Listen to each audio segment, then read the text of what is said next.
Hello everyone, I am Ayush Jindal and welcome to today's lecture. In this session, we'll be discussing about acute and chronic rhinosinusitis, one of the most commonly encountered condition in primary setup and ENT practice.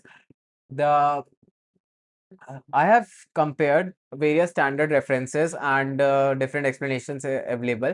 And what I have done is I have made this PPT with the essence of everything in a simple, structured, and easy to understand format. So let's dive in. Acute and chronic rhinosinusitis. First, we have introduction rhinosinusitis. It is rhinitis plus sinusitis because sinusitis कभी अकेले नहीं होता है क्योंकि जो mucosa है sinuses की mucosa and nasal cavity की जो म्यूकोजा है वो थोड़ा वो सेम सेम है कंटिन्यूअस है. So sinusitis is accompanied by rhinitis. इसलिए हम अब नई टर्म यूज करते हैं rhinosinusitis. Sinusitis is inflammation of paranasal sinuses, one or more paranasal sinuses. And paranasal sinus जो हमारी बॉडी में है वो ऑफ कोर्स आपको पता होगा. This is frontal sinus, this is the maxillary sinus, the ethmoidal sinus and sphenoid sinus. Now, before diving into the main pathophysiology of the disease, we would like to try to revise our anatomy of nasal cavity and the paranasal sinuses. So, nasal cavity, here we can see this image. In this image, we have the superior turbinate, the middle turbinate, the inferior turbinate. This is the eustachian tube opening. This is the external layer, internal layer. This is sphenoidal sinus. This is frontal sinus. And this is, of course, the hard palate, the soft palate. Now, let's see this in this diagrammatic representation of the same with the openings of the sinuses underneath the various turbinates. So, here, um, so this is the frontal sinus, this is the sphenoid sinus, and the maxillary and ethmoid sinus वो हमें अभी नहीं दिख रहे हैं, but हम उनकी openings देख सकते हैं. तो openings कहाँ कहाँ पे है? First, let's mark the superior turbinate, the middle turbinate, the inferior turbinate. अब उसके नीचे क्या है? The superior turbinate, beneath the superior turbinate lies the opening of posterior ethmoidal sinus. And middle turbinate के नीचे there is a this is the middle turbinate के नीचे there is a prominence which is called bulla ethmoidalis. And उस बुला इथमोडालिस के around 3 openings है and बुला इथमोडालिस पे एक ओपनिंग है. तो कौन-कौन सी है? Let's see. So you can notice that here is an opening on the this is the prominence and there is an opening on the prominence. The prominence is bulla ethmoidalis and उसके ऊपर जो opening है वो middle ethmoidal sinus की है. अब जो उसके around lie कर रहा है part, उसमें openings कौन-कौन सी है? सबसे superiorly we have the posterior sinus opening, then the anterior ethmoidal sinus opening. Superior we have frontal sinus opening, उसके नीचे anterior ethmoidal sinus opening and सबसे नीचे जो सबसे बड़ी ओपनिंग दिख रही है वो मैक्सिलरी ऑस्टियम की ओपनिंग, वो मैक्सिलरी साइनस की opening which is called ostium. This is the inferior terminate and inferior terminate के नीचे है नेसोलैक्राइमल डक्ट की opening which his hair, the nasolacrimal duct. ये posteriorly we can see the eustachian tube opening and anteriorly तो external layers and internal layers वही है. And हाँ, sphenoidal sinus opens through the sphenoethmoidal recess which lies just in front of the sphenoidal sinus. Here we can see sphenoidal sinus opening, sphenoethmoidal recess. The um, the part around the bulla ethmodalis is actually known as the hiatus semilunaris, which is marked here, hiatus semilunaris. This part is hiatus semilunaris. Now, let's try to mark these structures on the human anatomy, the real images of lateral and the septum of nose. So here, this is, let's use a different, this is the sella turcica,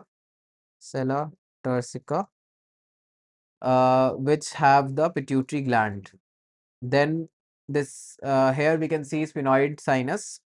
Just in front of sphenoid sinus, this is the sphenoethmoidal recess. Structure marked with 4 is superior turbinate. This is middle turbinate. This is inferior turbinate. And 5 and 7, this is the superior meatus. This is the middle meatus. And this is inferior meatus.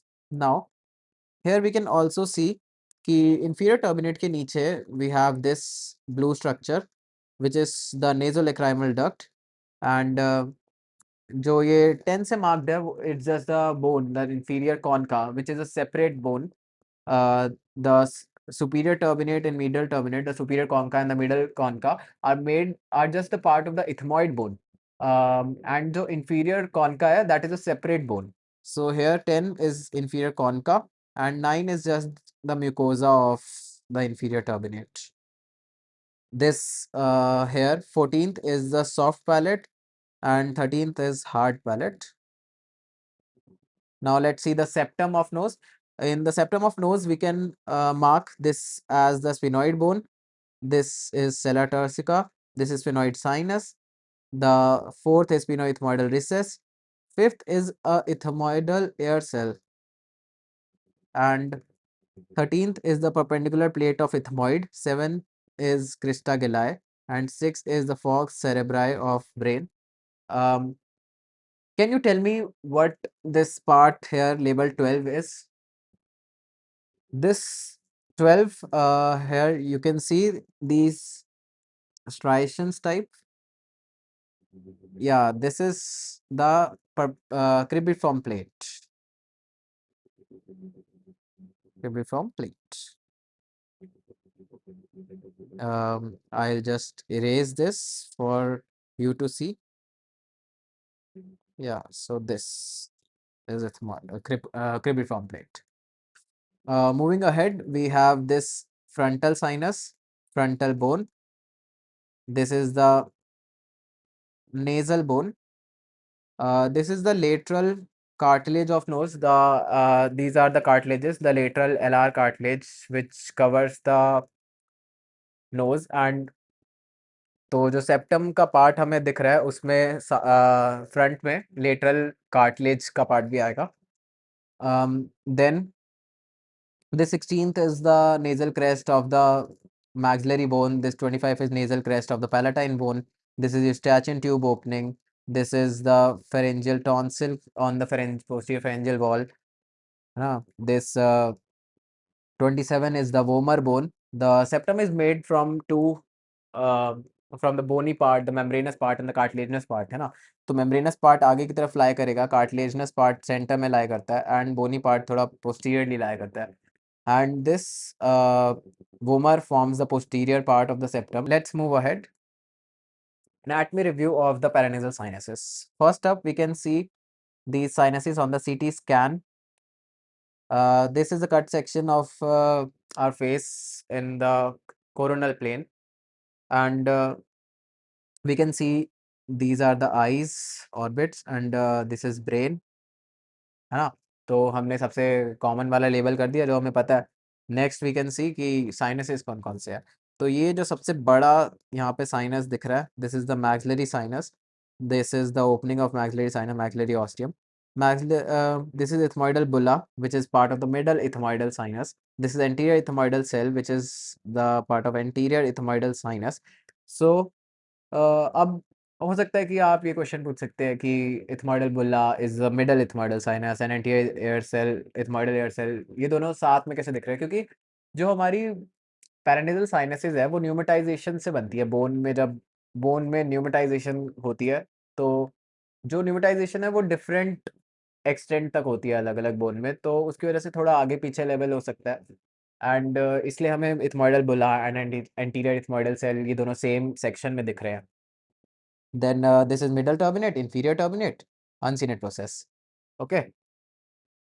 So this is the same portion here is shown in the diagram. In this diagram, we can appreciate that the floor of this maxillary sinus and the floor of the nose, there's a gap of about 1 centimeter, and due to the maxillary sinus floor being below the floor of nose, the drainage of this sinus have to be against gravity. So there is a anti-gravity drainage of these sinuses. Okay, let's see sphenoid sinus in a little detail here. Sphenoid sinus, this is sphenoid sinus and sphenoid sinus के around बहुत सारे structures लाई करते हैं. सबसे important structure जो हमें याद करने हैं is internal carotid artery and the optic nerve. ये बहुत डैमेज होने के चांसेस रहते हैं सर्जरी जब हम करते हैं उसमें भी. तो ये स्ट्रक्चर्स आप देखो. This is the relation of sphenoid sinus उसके ऊपर this is pituitary gland and this is sella turcica around it is the cavernous sinus. Cavernous sinus के अंदर से बहुत सारी नर्व्स पास करते हैं, 3 4 5 एंड 6, ये सारी नर्व्स होती है। जस्ट द मैंडिबुलर नर्व जो है वो थोड़ा साइड से जाती है। Okay, let's see. Okay, before starting the pathophysiology and everything of rhinosinusitis, I would like you to know कि osteometal complex क्या होता है। Osteometal complex is the main part जहाँ पर ये disease process हो रही है। Osteometal complex lateral wall of nose पे lie करता है and इसमें um, see ये एक कॉमन ड्रेनेज पाथवे है for the interior group of sinus. Interior group में कौन से आते हैं? मैक्सिलरी साइनस आता है, फ्रंटल साइनस आता है, एंटीरियर इथमोइडल साइनस आता है। तो ये सारे पार्ट जो ये तीनों ओपनिंग्स होती है हाइटस सेमिलिनारिस में। तो हाइटस सेमिलिनारिस की जो ड्रेनेज होती है that is the main part जो इन्वॉल्व होता है साइनसाइटिस डिजीज में, and osteomeatal complex is the one for it. And इसके थ्रू यहाँ पर म्यूकस क्लियरेंस भी होती है एंड एयर एक्सचेंज भी होता है। एयर भी साइनसेस में जाती है ओपनिंग्स के थ्रू। म्यूकस क्लियरेंस कैसे होगा? म्यूकोसिलियरी क्लियरेंस, जो कि हम आगे देखते हैं। This is mucociliary clearance. So see, mucociliary clearance जो है वो एक बॉडी का डिफेंस मैकेनिज्म है अगेंस्ट द पैथोजेंस। जो भी अंदर साइनसेस में म्यूकस सिक्रीट हो रही है एंड उसको जो बाहर ड्रेन करने का काम है वो म्यूकोसिलियरी क्लियरेंस का है, which is done by the cilia and the goblet cells. Goblet cell secrete करेगा म्यूकस, सीलिया जो है उसके अगेंस्ट बीट करके एंड उसको बाहर की तरफ पुश करेगा थ्रू द ऑस्टियम। सो सीलिया जो है yes, the mucociliary clearance is tested by a test called the Saccharin test। Saccharin test में हम क्या करते हैं कि शुगर को हम इंफीरियर टर्मिनेट के मतलब पेशेंट के इंफीरियर टर्मिनेट पे 1 centimetre behind the interior and just रख देते हैं। एंड पेशेंट को कोई कफ स्नीजिंग और ये सब नहीं होना चाहिए, वो स्टिल बैठेगा and within 15 to 20 minutes या 30 मिनट्स में maximum, some text consider 30 minutes but 15 to 20 minutes होता है। 15 to 20 मिनट्स में उसको एक स्वीट टेस्ट आएगा। क्यों आएगा वो स्वीट टेस्ट? क्योंकि जो म्यूकोसिलियरी हमारा मैकेनिज्म है इन द नोज, वो उस शुगर को पीछे की तरफ पोस्टीरियरली लेके जाएगा एंड वो फेरिंग्स पे जाएगा, नेज़ोफेरिंक्स। नेज़ोफेरिंक्स में हमारे टेस्ट रिसेप्टर होंगे एंड वो टेस्ट परसीव करेंगे एज स्वीट एंड वो हमें बताएगा कि mucociliary clearance of the body is intact. um yeah, you can see the clearance here. This is the frontal sinuses, this is maxillary sinus, and you can see this is the anti-gravity drainage here in the maxillary sinus। And जो frontal sinuses है उसमें drainage थोड़ा ऐसे होता है। Then you can see the drainage here is going like this the from the frontal sinus, and जो posterior ethmoidal sinus है उसका थोड़ा इधर जाता है and this is torus tubaris. तो जो ड्रेनेज है वो भी थोड़ा सेपरेट सेपरेट पाथवेज में ही रहता है, ऐसे मिक्स नहीं होता ज़्यादा। Now okay, pathophysiology and diagnosis of rhinosinusitis. Pathophysiology क्यों हो रही है डिजीज? क्योंकि जो ऑस्टियोमेटल कॉम्प्लेक्स है वहाँ पर कुछ ब्लॉकेज आ जाती है, जैसे कुछ भी ऑब्स्ट्रक्शन क्रिएट कर रहा है उधर, या फिर हमारा म्यूकोसिलियरी क्लियरेंस सिस्टम इंटैक्ट नहीं है, तो उसकी वजह से सिक्रीशंस वहाँ पे पूल कर रही है साइनसिस में एंड वो इन्फेक्ट भी हो सकती है। तो इन दो चीज़ों से, या फिर म्यूकोजल इडीमा हो रहा है, जो म्यूकोजा लाइनिंग द साइनसिस है वो इडीमेटस हो गई है एंड वो ब्लॉक कर रही है फिर ड्रेनेज को। So, osteal obstruction, impaired mucociliary clearance, and mucosal edema. Other symptoms can be cough, fever, halitosis, fatigue, dental pain, pharyngitis, headache, and earfulness. तो ये सब हो गए सिम्टम्स। पैथोफिजियोलॉजी हमने पीछे देखी कि मतलब इधर भी देखी कि कुछ ऑब्स्ट्रक्शन एंड या फिर म्यूकोसिलियरी क्लियरेंस इंटैक्ट नहीं रह रहा है, जिसकी वजह से साइनस में ड्रेनेज नहीं हो पा रहा है एंड सिक्रीशंस पूल कर रही है। नाउ वील सी कि डायग्नोसिस कैसे करना है। तो this table here we can see that एक होता है प्राइमरी सिम्टम्स, होता है एडिशनल सिम्टम्स, एक फिर उसकी duration, endoscopy and CT scan findings. तो प्राइमरी सिम्टम्स क्या होते हैं? Nasal blockage, obstruction, congestion, this is one symptom, and nasal discharge is another. Nasal discharge can be anterior और पोस्टीरियर, की आगे एक्सटर्नल नेयर से आ रहा है या फिर पोस्टीरियर नेयर से हमारे फेरिंग्स में चले जा रहा है। तो दोनों टाइप के डिस्चार्ज हो वो नेजल डिस्चार्ज होते हैं। And nasal blockage is the obstruction. अगर इन प्राइमरी सिम्टम्स, ये दोनों प्राइमरी सिम्टम्स प्रेजेंट है, तो that is sufficient for making the diagnosis of rhinosinusitis. But अगर इनमें से कोई एक प्रेजेंट है, तो हमें एडिशनल सिम्टम्स में से भी कोई एक सिम्टम प्रेजेंट होना चाहिए। एडिशनल सिम्टम्स कौन से हैं? फेशियल पेन, प्रेशर, जो भी सिक्रीशन स्पूल कर रही है उसकी वजह से हमें एक प्रेशर महसूस होगा हमारे फेस में, तो वो फेशियल पेन के फॉर्म में प्रेजेंट करेगा। एंड ऑल्फैक्टरी डिसफंक्शन, जो कि सिक्रीशंस हो रही है, तो वो हमारी नोज़ को ब्लॉक कर रही है, ऑब्स्ट्रक्ट कर रही है, तो उसकी वजह से जो एयर है वो हमारे ऑल्फैक्टरी एरिया तक जा नहीं पा रही है या कुछ ऐसे, तो हाइपोस्मिया या एनोस्मिया हो रहा है कि स्मेल आ ही नहीं रही है या स्मेल कम आ रही है, तो दैट इज ऑल्फैक्टरी डिसफंक्शन। अब ये सब this is for the diagnosis of rhinosinusitis. Acute and chronic rhinosinusitis में डिफरेंस क्या होता है? 3 मंथ्स। 3 मंथ से कम है तो एक्यूट, 3 मंथ से ज़्यादा है तो क्रॉनिक। एंडोस्कोपी में हमें और क्या मिल सकता है? नेज़ल पॉलिप्स मिल सकता है, म्यूकोपेरिलेंट डिस्चार्ज मिल सकता है, इडीमा मिल सकता है, एंड म्यूकोज़ल चेंजेस। म्यूकोज़ल चेंजेस क्या? म्यूकोज़ा थिक हो गई है, म्यूकोज़ल थिकनिंग। सीटी स्कैन में भी हमें म्यूकोज़ल चेंजेस दिख सकते हैं, ठीक है? Now, after understanding all the pathophysiology of the disease, now we can finally come to the classification of rhinosinusitis. Here, rhinosinusitis can be classified into acute, chronic, and recurrent. Acute and chronic हमने देख लिया, 3 month से कम, 3 month से ज़्यादा। Recurrent rhinosinusitis में क्या होता है कि 4 एपिसोड्स पर ईयर होने चाहिए, and each episode should be 7 to 10 days minimum. Acute rhinosinusitis can be acute viral or acute bacterial. Chronic is classified as chronic rhinosinusitis with nasal polyps or without nasal polyps. And without nasal polyps में localized या फिर diffuse हो सकता है वो, and जो with nasal polyps है उसमें भी localized diffuse हो सकता है। The localized ये वैसे पुरानी क्लासिफिकेशन है थोड़ी कि enterocanal polyp and ethmoidal polyp. Ethmoidal polyp are generally multiple,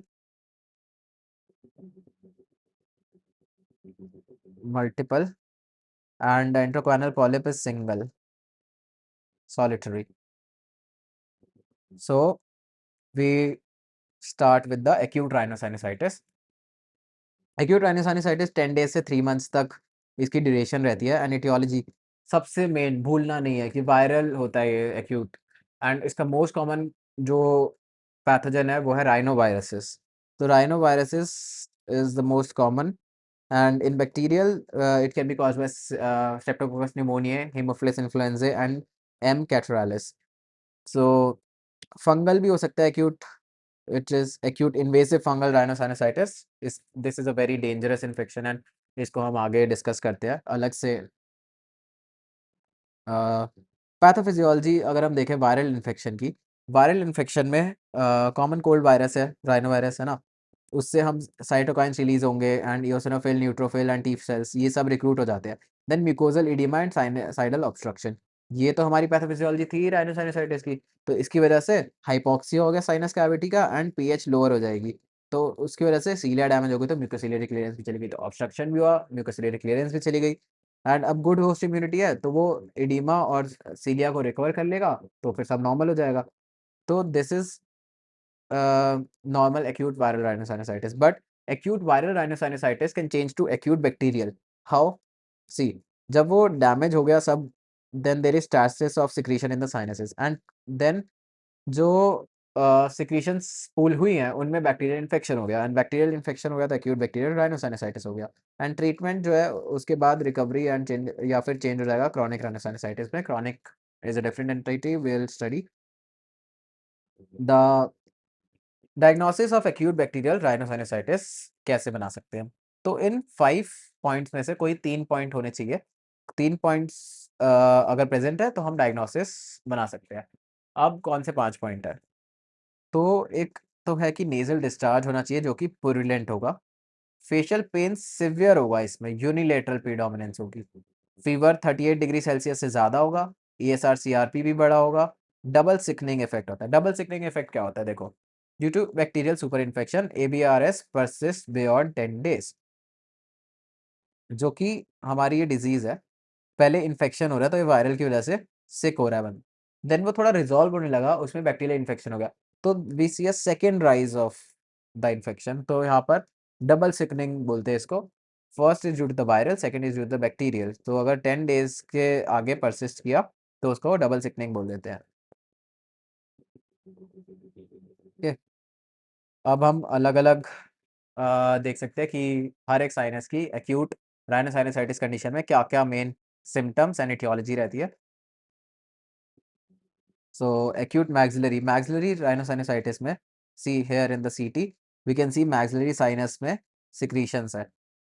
तो इटियोलॉजी इसमें ये स्विमिंग से हो सकता है, ओरोएंटल फिस्टुला, क्योंकि ये जो है सेकंड प्रीमोलर या फिर फर्स्ट मोलर का जो टूथ एक्सट्रैक्शन है वो इसके फ्लोर में आते हैं। अगर हम उसको एक्सट्रैक्ट करेंगे तो वहाँ से इन्फेक्शन आ सकता है मैक्सिलरी साइनस में, एंड मैक्सिलरी तो ओरोएंटल फिस्टुला बन बन जाएगा अगर तब। ओरोएंटल फिस्टुला, ओरो means the mouth and the enteral is the antrum of the maxillary sinus, and in दोनों में कनेक्शन बन गया तो यहाँ से इन्फेक्शन असेंड कर सकता है। देन कंपाउंड फ्रैक्चर्स, अगर बोन फ्रैक्चर हो गई तो भी इन्फेक्ट हो सकता है। देन क्लिनिकल फीचर्स क्या होते हैं इसके? Fever, headache, pen. पेन जो है वो रेफर होगा गम्स और टीथ में, and this is a very important finding कि गम्स और टीथ में इसका पेन रेफर होता है। एंड अगर हम स्टूप करते हैं, कफ करते हैं या चू करते हैं तो इसका पेन बढ़ जाता है। Tenderness over the anterior wall of the antrum, anterior wall of the antrum is here, so यहाँ पे अगर टेंडरनेस है तो that is a sign for acute maxillary rhinositis. Mucopus हो सकता है in the middle meatus, basically mucus accumulation. And transillumination test कर सकते हैं हम अफेक्टेड साइनस का, वो ओपेक मिलेगा। एंड एक्सरे में हम वाटर्स व्यू करते हैं but CT scan is preferred. Okay, so next is the frontal sinus. Frontal sinus में it can be due to secondary to the ipsilateral maxillary या फिर ethmoid sinus infection, this is the most common way कि frontal sinusitis इसके कारण होता है। इसका सबसे important feature, office headache. Office headache क्या होता है? जो सिक्रीशंस है वो पूरी नाइट पूल कर रही होती है, तो जब हम जगते हैं तो वो हेडेक जो है वो बढ़ता है एंड मिड मिड डे में पीक कर जाता है, एंड फिर वो सबसाइड करने लगता है, क्योंकि हम जब सीधे हो जाते हैं उठने के बाद हम लाइक हम लाई डाउन कर रहे हैं तो सिक्रीशंस पूल कर रही है, जब हम सीधा खड़े हो जा रहे हैं तो वो सिक्रीशंस ड्रेन करती है, एंड वो ड्रेन करती है तो थोड़ा हमारा प्रेशर कम होता है एंड जो हेडेक है वो इम्प्रूव होता है, तो इसको बोलते हैं हम ऑफिस हेडेक। तो tenderness is present just above the medial canthus, this is the medial canthus eye के बीच में, एंड इसके यहाँ पर इज द मिडल कैंथस। अब जो हम फोटो देख रहे हैं इसमें क्या कर रखा है, हमने ट्रेफिनेशन कर रखी है। ट्रेफिनेशन इज हमने ये ट्यूब जो है सीधा स्पिनॉइड वो मैक्स फ्रंटल साइनस से निकाली है एंड हम उसको ड्रेन करने में हेल्प कर रहे हैं। तो this is trephination which can be done for the treatment. And next we have ethmoidal sinus and the sphenoid sinus. Ethmoid sinus जो है ज़्यादा इन्फेंट या यंग चिल्ड्रन, चिल्ड्रन में सबसे common is ethmoid sinus infect होता है, and nose bridge पे pain होगा, medial and deep to eye pain होगा, and increase on eye movements. Eye movements के साथ जो पेन इंक्रीज हो वो इथमॉइडल साइनस का पेन है। And orbital complication most commonly किस में होती है? इथमॉइड साइनस में होती है। स्फिनॉइड साइनस में क्या होता है? ऑक्सीपुट हेडेक होगा, वर्टेक्स पे हेडेक होगी या मास्टॉइड पे दर्द होगा, तो ये सब होता है स्फिनॉइड साइनस में। वो बहुत ही रेयर है कि आइसोलेटेड हमारे पास सिर्फ स्फिनॉइड साइनस इन्वॉल्वमेंट हो। स्फिनॉइड साइनस जनरली किसी और साइनस के इन्फेक्ट होने के बाद ही इन्फेक्ट होता है, क्योंकि वो सबसे पीछे है ना, उसकी ओपनिंग सबसे टॉप पे सबसे ज़्यादा कॉर्नर में। We can see this diagram here. These are the ethmoidal air cells. This is the sphenoid sinus. Okay. Next treatment क्या है एक्यूट राइनोसाइनसाइटिस का?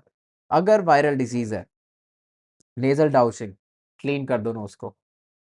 डीकंजेस्टेंट्स लेस देन 7 days यूज करेंगे, अगर हम ज़्यादा यूज करते हैं तो क्या हो सकता है? क्या हो सकता है? राइनाइटिस मेडिकामेंटोसा। ठीक है। इंट्रानेजल कॉर्टिकोस्टेरॉइड्स दे सकते हैं ताकि थोड़ी इन्फ्लेमेशन कम हो जाए। सेलिन स्प्रे दे सकते हैं, स्टीम इनहेलेशन कर सकते हैं, ये सारे वायरल के लिए। एस्पिरिन नहीं देना है। एस्पिरिन क्यों नहीं देना है? एस्पिरिन एंड वायरल इन्फेक्शन मिलके क्या कराएगा? वायरल इन्फेक्शन पे एस्पिरिन देंगे तो Reye syndrome is acute encephalopathy and hepatic dysfunction, तो इसमें acute encephalopathy plus hepatic dysfunction हो जाएगा, रे सिंड्रोम, तो इसलिए मत देना। अब अगर बैक्टीरियल हो जाए डिजीज तो क्या करेंगे? सब पेशेंट में सपोर्टिव थेरेपी स्टार्ट कर देंगे। अगर एंटीबायोटिक्स के लिए कैंडिडेट है, पेनिसिलिन एनर्जी है, तो फिर हम टाइप 1 हाइपरसेंसिटिविटी रिएक्शन तो उसमें हम देंगे डॉक्सीसाइक्लिन, और अगर नहीं है एनाफिलेक्सिस तो हम सेफ्लोस्पोरिन्स देंगे। अगर रिस्क फैक्टर्स है रेजिस्टेंट स्ट्रेप्टोकोकस निमोनिया के लिए, तो हाई डोज अमॉक्सिक्लैव चलाएंगे। नहीं है तो अमॉक्सिसिलिन बच्चों में एंड एडल्ट में स्टैंडर्ड डोज अमॉक्सिक्लैव की। ठीक है। Next positions for installation of drops to ensure कि जो मेडिकेशन है वो अपर नेजल कैविटी तक पहुंचे एंड साइनस ओपनिंग्स तक रहे rather then running directly down the throat. हम ये पर्टिकुलर पोजीशंस फॉलो करते हैं जब हम ड्रॉप्स देते हैं। ड्रॉप्स कैसे नहीं लेनी है, ऐसे खड़े होके बस डाल लो और फिर वापस नीचे गर्दन कर लो, नहीं, दवाई काम नहीं करेगी। पोजीशंस कौन कौन सी होती है, see this is migrants position which is lying head back. तो ये लेट के हेड को नीचे और हैंग करके देन हम नेजल ड्रॉप्स देंगे, this is called Mygind's position. Then Ragan position lateral head low, lateral turn होके थोड़ा एंड हम इसमें फिर ड्रॉप दे रहे हैं। Then praying to Mecca position head down and forward, लोग जैसे प्रे करते हैं अपना हेड नीचे टच करके, तो वैसे लेट के एंड देन उसमें फिर ड्रॉप्स दे रहे हैं, तो this is praying to Mecca. तो migrants dragon and Mecca. Then red flags for acute rhinosinusitis, red flags क्या क्या है, देखो। Red flag signs for acute rhinosinusitis, severe headache अगर हो रहा है तो CNS infection, cavernous sinus thrombosis, osteomyelitis, ये कंडीशंस हो सकती हैं। फोकल न्यूरोलॉजिकल डेफिसिट है तो CNS infection, altered mental state CNS infection. अगर ऑप्थेल्मिक कॉम्प्लिकेशंस है तो orbital cellulitis, cavernous sinus thrombosis हो सकता है। High fever, fever more than 3 days, तो कोई कॉम्प्लिकेशन तो हो सकती है, तो रेड फ्लैग साइन है। एंड एंटीबायोटिक थेरेपी काम नहीं कर रही तो रेजिस्टेंट पैथोजन हो सकता है। Okay, always consider risk factors for complication, diabetes mellitus and immunosuppressed. Increased risk of acute invasive fungal rhinosinusitis होता है diabetes mellitus and immunosuppressed individuals में। Okay, we have reached acute invasive fungal rhinosinusitis. Acute invasive fungal rhinosinusitis is rare but aggressive, very aggressive. तो इसमें chances of death are very high, तो हमें इसमें बहुत vigilant रहना चाहिए कि to diagnose this condition. Commonly seen in immunocompromised patients, uncontrolled diabetes is the major part इसमें, क्योंकि एसिडोसिस एंड ग्लूकोज जो है वो बहुत हाई रहता है।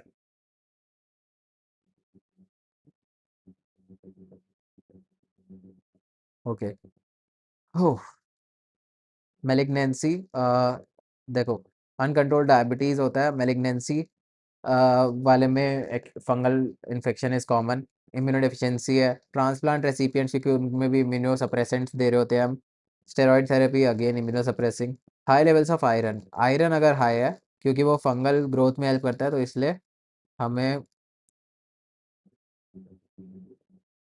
चेक करना चाहिए। सो देखो कितनी गंदी सी डिजीज़ है, इसमें सारे बोनी इरोजन्स भी हो गए हैं, सब रिमॉडलिंग हो गई है इधर सब, है ना। पैथोफिजियोलॉजी क्या रहती है इसकी, देखो।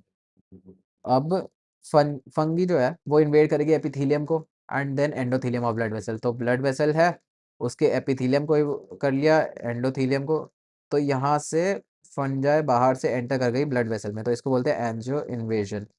ठीक है। अब थ्रोम्बोसिस क्लॉट्स बन गए एंड वो ब्लड सप्लाई कट ऑफ कर देंगे, तो जिस पार्ट पे ब्लड सप्लाई जा रहा था वो कट ऑफ हुआ, तो वहाँ उस पार्ट में नेक्रोसिस हो जाएगी। ठीक है।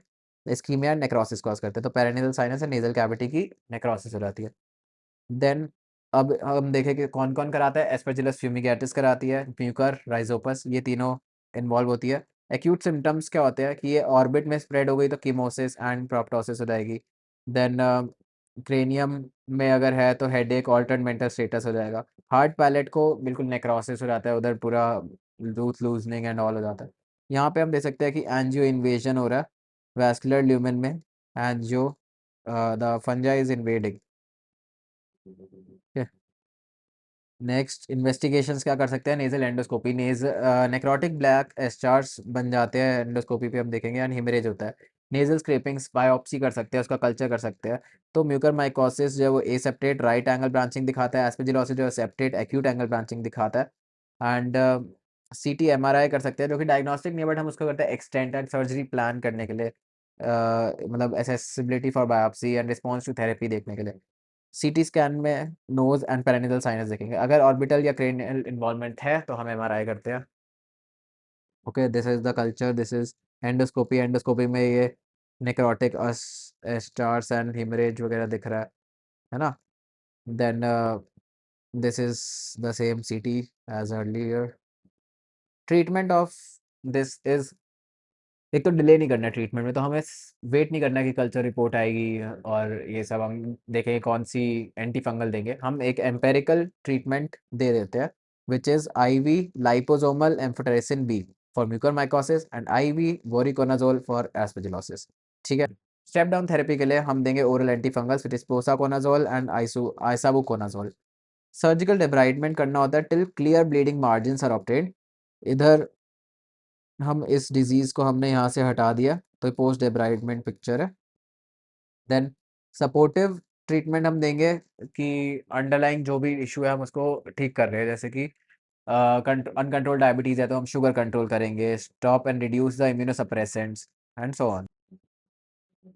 For this lecture we'll stop here at chronic rhinosinusitis and let's meet in the next one.